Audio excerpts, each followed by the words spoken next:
Ahí salió Iván Duque, ¿no?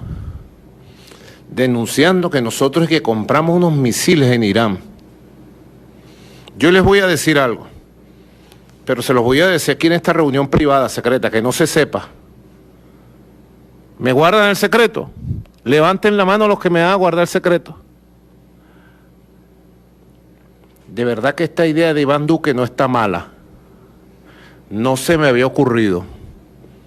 No se nos había ocurrido. Padrino, qué buena idea. Hablar con Irán y ver qué misiles tienen de corto, mediano, largo alcance, y si están nuestras posibilidades, dado las grandes relaciones que tenemos con Irán, comprar buenas baterías misilísticas para reforzar la defensa aérea, antiaérea, terrestre, misilística de Venezuela. No es mala idea, Iván Duque. No lo habíamos pensado.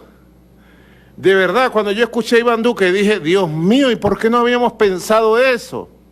Si Irán tiene tremenda tecnología. Nosotros tenemos, Iván Duque, para que te enteres, Iván Duque, porque ya que tú eres tan bruto, para que te enteres, nosotros tenemos los sistemas misilísticos de defensa, tierra-tierra, tierra-aire, de defensa integral de la nación, bien distribuidos en las ciudades y en el territorio, comprados a Rusia durante años, los más avanzados que hay en América Latina y el Caribe, los tenemos. Y no es para agredir a nadie, es para defendernos de la agresión imperialista, de la cual tú formas parte, Iván Duque. Ahora, Venezuela no tiene prohibición de comprar lo que necesite comprar en armamentos para su defensa.